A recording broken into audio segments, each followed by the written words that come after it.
All right, here we go. Third quarter is kicking off right now. Thanks for hanging out with us this morning. If you're just joining, where the heck have you been? You've been missing out on some good stuff here. But thanks for hopping aboard if you're just joining in right now. We've got RJ Cardinal coming up in about 20 minutes or so. So we'll talk some Badgers with him, a little spring ball practice, some hoops and such. But we'll hit that up with Mr. RJ again at about 8:20 this morning. We'll get back to some more football talk here as well. Even if you're not a Packers fan, but you're a fan of another team, I'd love to hear from you.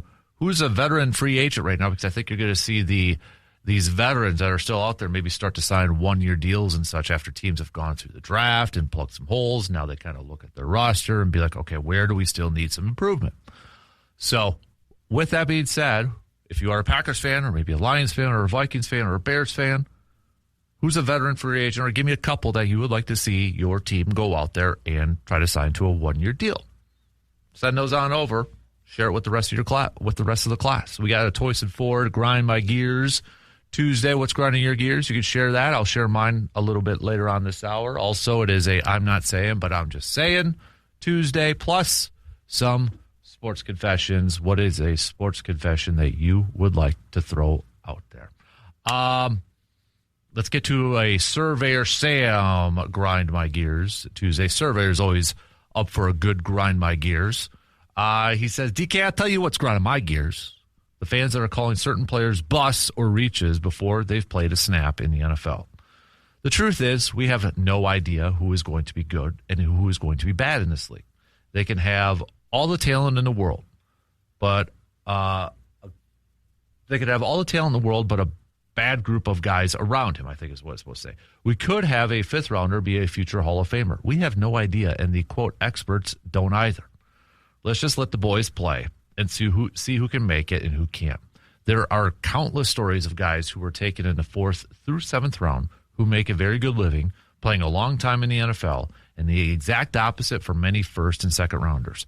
How many players do the Browns, Texans, Jaguars draft every year highly that end up out of the league in a few years? How many late-round picks do the Packers, Patriots, and Eagles have that are playing through multiple contracts? It's not who you draft, but it's where those guys go that matters. Culture matters. Hey, I'll kind of piggyback off that, Surveyor, if you don't mind me doing so, with my Grind My Gears. I was going to hold on to it a little bit, but my Grind My Gears is I think draft grades are dumb. I think they're pointless right after a draft for the same reasons that you put out there, Surveyor. Now, if you phrase it or you put it out there in terms of maybe like, okay, I think they did a good job here of addressing this position and addressing that position, and frame it that way because, okay, it was clearly obvious this team maybe had a need here and this is where they draft. But to grade it based off of players and where they were drafted, I think is ludicrous. Let's revisit it in a couple years to the points that you made there, Surveyor. I think draft grades right after a draft are ridiculous. I get it's content pieces. I read them. You read them. We probably all read them. Just to kind of get a sense of what everybody says. I mostly read it to kind of get what they think about, the players themselves and such. And when I see draft grades come out and articles come out or podcasts come out where they're saying, well, this player drafted here, that's why it's a bad grade. Like Green Bay, this is one of them. And I'm not trying to back up Green Bay, but to me, this is kind of a lame excuse. One of the grades I saw Green Bay got was a C. And the reason being because they only had 6 picks and they didn't have a first rounder. What? Well, I'm sorry, but the first rounder was Micah Parsons. And they had 6 because they traded around such. I mean, so you get a C for that? That to me, no thank you. That doesn't make any sense.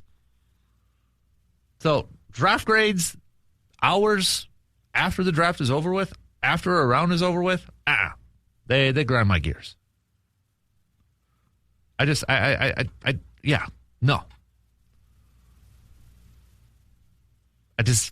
No, thank you. So All right, and I was going to save that, but Surveyor, you got me going right there because I agree with you. And I'll even add more to it now. Okay, so I'll add more to this, Surveyor. I'm going to piggyback off you again if you don't mind, because now you've opened up a little bit of a dam here. I'll call out fans who just complain about draft picks from their own teams too. Oh, that guy that was a bad pick. Oh, Goody had an awful draft, or so-and-so had an awful draft. What are they doing picking that guy? What, you know what they're doing? They're doing their job that they probably know a lot more about that player than all of us.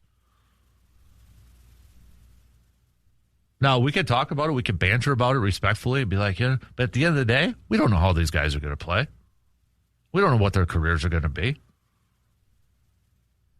These scouts, this is their job. This is their livelihood. You think they're purposely trying to pick bad players? I'm sorry, but I'm going to trust their opinions right now more so than mine or anybody else's. That just watching stuff on YouTube or watching it on TV. It's like when I go to a doctor, I'm going to trust a doctor and not WebMD or the actor on TV or something like that. Be like, oh, well, that, I got the same symptoms as that, and on TV it's this. I'm going to trust my doctor. Just like I'm going to trust people and scouts that are going to, this is what they do for a livelihood. And so immediately after a draft or immediately after a pick, when you've got people upset and complaining and like, oh, that's an awful pick, we don't know. Let's let it play out. See how it plays out. And then hopefully we're like, hey, in a couple of years, like, dang, we hit that one. Nailed that one. Or maybe maybe in a couple of years you end up being right, and then you know what? Pat yourself on the back because you got it right. But I agree, Surveyor. I think so much is culture.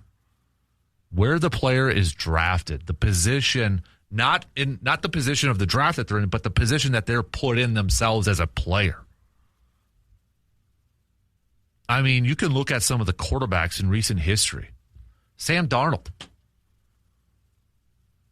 gets drafted by the Jets and then kind of just gets cast off like, okay, bust.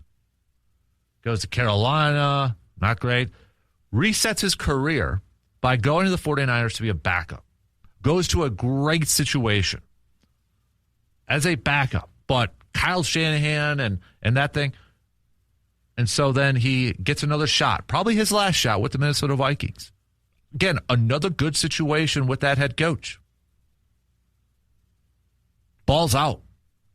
And then what happens a year later? He's a Super Bowl champion. Baker Mayfield to the same extent too. Gets drafted by the Browns. And then he was like cast off everywhere. Carolina with Sam Darnold. Then they released him. The Rams brought him in for a hot minute because they were desperate for quarterbacks. Kind of resurrected his career in Tampa. Probably was going to be his last shot. But even remember his first year in Tampa, he was in a, quote, quarterback battle with Kyle. Was it Kyle Allen, I think, or somebody else? I can't remember who it was. Or Trask? Something like that. It's so dependent on where these players go. And I get it, where some players, I think sometimes you see players like, they may say, no, I don't want to go to that team. I don't want to go to that franchise. There was a little bit of that with remember the Caleb Williams stuff? Maybe it was his dad or something. We don't want to go to Chicago. I mean, look at where the franchises are run. If you're a quarterback, do you necessarily want to go to these teams that have historically been bad at developing or finding quarterbacks or putting players in good positions? No, you probably don't. It's so dependent on the structures of these franchises, the coaching staffs that they have in play, the front offices that they have in play. There's so much that is dependent on that situation that these players get drafted in. You're right, man. And some just historically do it better than others. Before we get to RJ, I wanted to bring this up just really quick for baseball. MLB.com just dropped this a little bit ago. So they took a poll. Biggest surprises and disappointments so far, plus predictions from executives across Major League Baseball. Let's see if the Brewers show up anywhere in here, shall we? Which team has been the biggest surprise? Top two are from the NL Central. Not the Brewers, though. Pirates received 4 votes. The Reds received 3 votes. The Twins tied them with 3 votes on there, too. Cardinals received 1 vote. The team that has been the biggest disappointment by a wide margin, the Mets, 10 votes. Red Sox 3, Phillies 2, Blue Jays 1, Mariners 1. Which player has been the biggest surprise? Top 2, Reds. Or top 2 in the NL Central. Top 1 was Jordan Walker from the Cardinals, had 6 votes. Sal Stewart from the Reds, 5 votes. NL Central, popping up again. No Brewers yet. Which player has been the biggest disappointment? Rafael Devers from the Giants, 7. Next closest was Jesus Luzardo with the Phillies with 3. Devin Williams getting 2 votes on there, too. Division by division thoughts. We asked each executive which team was the best in all 6 divisions. Here's the breakdown. In the AL East, not even close. Yankees got 16 of the 17 votes. Blue Jays got the other one. American League, Tigers, 15. I don't know. So why is it 16 to 1? The math isn't adding up here on some of the 13, 14, 15, 16. Maybe that's supposed to be 15 to 1 because American League Central, Tigers got 15 votes, Guardians 1. American League West, Mariners got 15, Athletics 1. National League East, Braves got 13, Phillies 2, Mets 1. National League Central, Cubs got 10, Brewers got 4, Pirates got 1, Reds got 1. Here's a couple comments from different executives. It should be a fascinating division to watch with 4 legit playoff contenders and 5 teams at or around 500 and above. That being said, I think Chicago's offensive firepower will separate them, and they couldn't be more injured in the bullpen right now. Eventually, those guys will get back. Another, that was from an NL executive. An AL executive had to say, tough call between Milwaukee and Chicago. Milwaukee has an incredibly deep starting pitching, and are a premium defensive club. The Cubbies have the impact bats. When the injuries start to pile up, the Brewers are better positioned to weather it. Another AL executive, the Pirates have a rising group of young talent on the current roster who are producing, while their veteran additions in the offseason have come in and made a positive impact. They've been hitting for power, have a balanced lineup, and their pitching staff has been impressive. In the National League West, even with the Padres playing well, they got all the votes. As one executive said, do we really need to ask this question? Another one said, if you can find something new to say about them, you're better at this than I am. All right.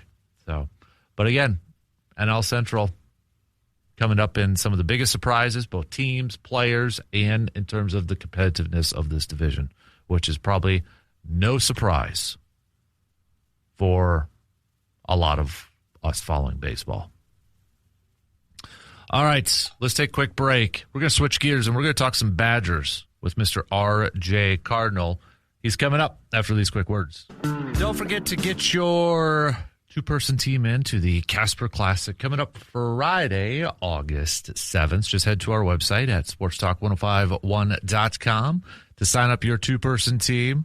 Spots are already going, so if you want to make sure that you secured your spot, C-Bomb, noticed you haven't had a team signed up yet. So, but nonetheless, get those in by going to WAYYradio.com. We got the 3 tee times. We got the 3 tee times available, 7:30 a.m., 10 a.m., and 1 p.m. And a big thanks to all of our partners for joining up this year. Hy-Vee, Myron Construction, VFW Post 305, Window World, Superior Auto Body. If you're interested in partnering up to help support Backyard Dreams, let us know. Or if you'd like to donate maybe a raffle basket, raffle prize, or anything like that, because all the proceeds are going to Backyard Dreams, let us know, and we'll get you set up. So RJ should be calling here, and there he is right there, Mr. RJ Cardinals. Let's do this. Let's switch gears here a little bit and chat some Badgers here this morning. And joining us, as usual, every Tuesday morning, we've got Mr. RJ Cardinal. Good morning, sir. How are you doing? Hey, doing pretty good. Had a nice little weekend. Went to the Brewer game on Sunday, so at least you got to see a win. Yeah, right. So that was pretty good. But yeah, overall, doing all right. How about you? Not bad, man. Not bad. So I'll be going to a Brewer game myself next week, seeing the Yankees and Brewers. So there you go. Hell yeah. Yeah. So all right. Hey, let's lead off talking some hoops, shall we? Because we got an answer about Nolan Winter. Just like you said last week, predicted it, probably what happened after we got done talking. And lo and behold, Nolan Winter, he's back with Wisconsin. He apparently told his agents that he wanted to come back to Wisconsin. Still weird, RJ, to hear a college athlete say agents and wanting to return right? to that. Yeah. So, but, Wisconsin's also added a couple more players, from international market. I know Isaac Riddle's coming over to Wisconsin and that. So, first off, why is this a big deal that Nolan Winter is coming back for Wisconsin? In case anybody's like, why should this be a big deal for Wisconsin? Well, I guess kind of reading between the lines, he said he had not. I think he directly said it. There were better offers elsewhere, but he wanted to be a Badger. Mm-hmm. Told his agents, basically, I think he understands how it works. You work for me, make what I want to have happen. It's not going to be more money in your pocket, but it's going to make me happy. And then, as we move into my professional career, I won't drop you because you didn't do what I said. Right. So I think that's a good thing there. I mean, it's going to be a different scenario every time because apparently, and this is just going off of places on Twitter that seem to be very well connected with things that haven't been wrong on a lot of stuff they report, but also not a real name. It's some of them are the anonymous kind of names, but they seem to be right on a lot of stuff. They tried to tell Bielauskas the same thing, but turns out he lets his agents do his decision making for him, not necessarily the other way around. So gotcha. It'll be a case by case scenario of how this kind of plays out. But it sounds like he wanted to remain at Wisconsin, even if it meant less money. But ultimately, he thinks the best way for him is to be happy, develop here at Wisconsin, and still try to make the NBA through the Badgers. So good news there, and we'll see what happens this season for him. But I guess it's good to have somebody say that out there. This is the best spot for me to make the NBA. Right. Yeah, no doubt. And then I know, a couple, we've got Isaac that's coming over. We've got in-states guy for anybody that is wondering from Mount Horeb, Josh Manchester. Yep, from Mount Horeb. Yeah, so one of the state's top all-time scorers, I think. So that's good to see. I believe he's taking a preferred walk-on role, and so the in-state kid coming. Now, granted, it'll be like those ones where it's like, well, you're not getting the kids from this area and things like that. But also, I think we've found out there's kids who just aren't going to come here, no matter what. Right. So when you can get the ones, you had Middleton with Will Garlock, Mount Horeb now, with Manchester. There's kids who are going to want to come here. There's kids who won't. That's fine. You can recruit those kids, and they still don't come here.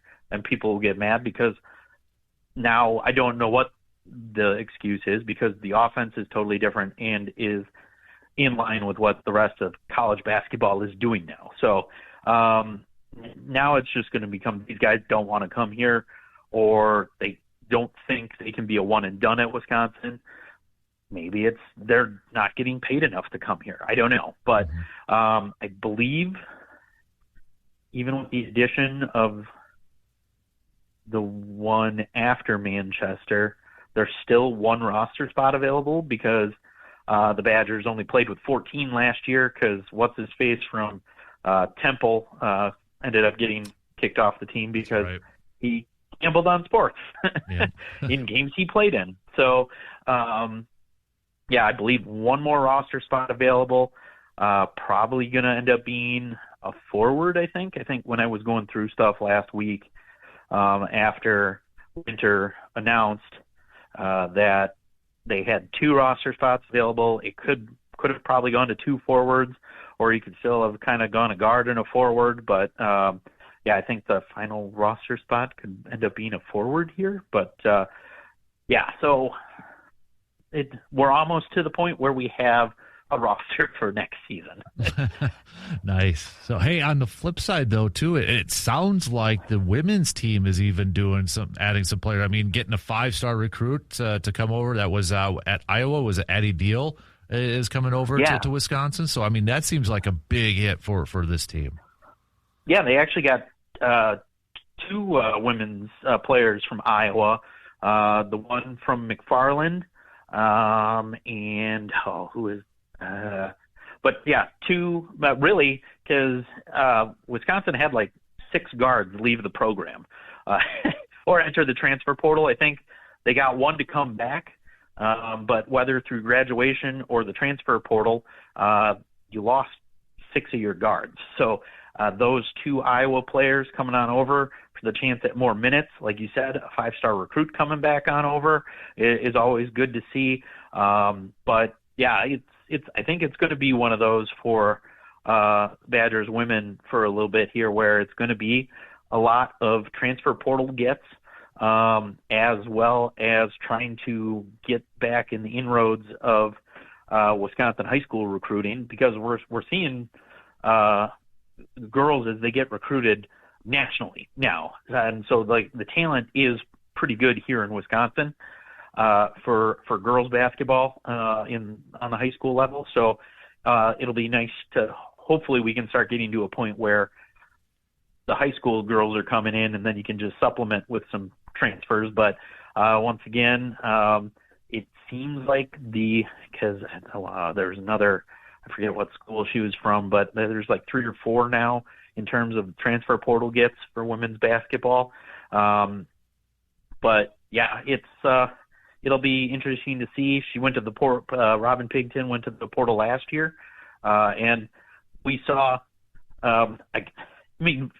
flat out call it success, whatever level you want to do that. But it's been a while since there was a postseason berth for Wisconsin of any kind. Mm-hmm. The BIT, which I found out about this year, and they made a semifinal appearance there, and by the end of it, even watching that game, it looked like you had just some tired bodies there of playing that long and having a little bit longer of a season. But I mean, as that keeps going, your team's going to get better, hopefully, as long as you can start keeping the team together. But once again, it might be a situation where women's basketball isn't really up to the standard of NIL. I think that's been a popular thing across the athletic department because the former administration, I don't know what we want to call Sedberry, because he's kind of still part of the old one and not necessarily your new athletic director, but there was a fundamental shift last year, at least in the football portion. Hopefully that can start falling down to the rest of the athletic department and help create a system here where Wisconsin can be somewhat competitive in the NIL in terms of keeping athletes here or bringing in people. And you're never going to be like a top tier payout unless some of these former alums who are almost billionaires or people in the state of Wisconsin who just want to see athletics excel. There has to be a fundamental movement of that to happen before we can see something like what happened at Indiana, Michigan going out and buying their entire basketball team and things like that. So I don't know when, if, how that can happen, but we can definitely go out and be competitive in terms of getting mid-major basketball players here. With the spending this year in football, we saw an influx of talent. Eugene Hilton Jr. entered the portal, came back. I'm going to go ahead and say that's monetary, but Wisconsin, at least in football, and maybe this is dipping their toes into the water, is an experiment on paying more, and maybe we'll see what happens on field, because the schedule does get a little easier this year. You're currently not going to face 5 of the 8 teams in the quarterfinals of the college football playoffs. So, we'll see what happens here moving forward. But at least we're now seeing toes get dipped into how NIL actually works, rather than just trying to, grassroots it and have the average Joe pay for everything. Now They get to just pay for debt relief for the athletic department. Right. Yeah, no kidding. So, hey, speaking of football, I know a few of our listeners had mentioned this. I don't think you're probably going to be too surprised about it, but first time since 1978, RJ, no Badgers were drafted this past weekend. Obviously, some have signed undrafted free agent signings and have some mini camp invites and that. But were you that surprised to hear no Badger was drafted in 7 rounds this past weekend? Not really. When you had like a draft projection, really only for Mason Reiger, and he was anywhere from 5 to 7. And then that didn't happen. So, no. I mean, when you've had the kind of turnover and turmoil in the first few seasons here for Luke Fickell, it's hard to get a grasp on everything. So, not really surprised. And, I mean, you break a streak going back to 78 was the last time. So, 79 until 2025, and you were only up there with the likes of Michigan, USC, Iowa. I loved everybody keeping Notre Dame on there, but they had to include the supplemental draft, which I don't think anybody includes the supplemental draft as a player being drafted from your school. So throw them out there. But, they're on a list of 5. And, it's one of those, I bet when people saw that, they're like, there's no way that's true. Because even in the run there of some of the bad teams, because, I mean, outside of early 80s, even some of those teams who weren't winning had All-Americans on them and people who actually went on and did pretty well in the NFL. But they had players who were set up, and not because Wisconsin did anything, but they got some good players that came here and played. It's pretty amazing. Even in the Don Morton eras, you had guys drafted because I don't know how, but there were some good players on those teams. So right now, are there good players? Yes. There were also more rounds in the draft back in the day. So as that's gotten smaller, even having somebody getting taken in the 7th or whatever, it's a pretty good thing. And it just didn't happen this year, and hopefully we can start a new streak next year. And you can never get up to where Michigan and USC are. Both of them had a player drafted since the birth of the draft. So, I mean, what are you doing there? Right. It's bummer to see something like they bring it up every year because they're like, oh, streaks continue for this. I mean, honestly, up until I saw it posted that the streak was broken, forgot about it. But it was also something of a little pride thing where you could be like, look at these 5 teams. What do they all have in common? They've had somebody drafted for 40 some odd plus years. So that's now done. But looking forward to seeing, at least in a couple of years, as long as players stay. I don't see how, Mason Posa and Cooper Catalano, if they have 2 more seasons and stay here, they'll be gone after their junior year, and I think they'd be drafted pretty high unless they're looked at all the other Badger linebackers who are now on 2 deeps or starting, and people are bragging about that and how underdrafted they were, but yet people will still not pick them because of where they go to school, not necessarily how good they are. Right. Yeah. Sticking with football here, RJ, before we let you go here in a little bit, anything new from what you're hearing with football practice and such? I know there's been other, articles and such, but from your people that you've talked to, have anything different or new from last week since we last asked you? No, not really. I mean, I've been reading and talking to people, and it's still, the offense had a really good day. The defense had a really good day. And conversely, you hear, the offense had a horrible day. But like we were talking last week with Ryan Hopkins, he's still looking like he's making strides, and everybody's wondering now, why is this guy here? I feel like he should have gone somewhere else. But so looking forward to seeing what he does as he's moving forward. Like I said last week, it's not like he's pushing for the number 1 spot. Who knows what can happen in terms of who knows if payment to players will determine playing time or not. But I think everybody's still under the impression that he can push for the number 2 spot here, because apparently his spring is still rolling along, and he's looking like a good get for the Badgers.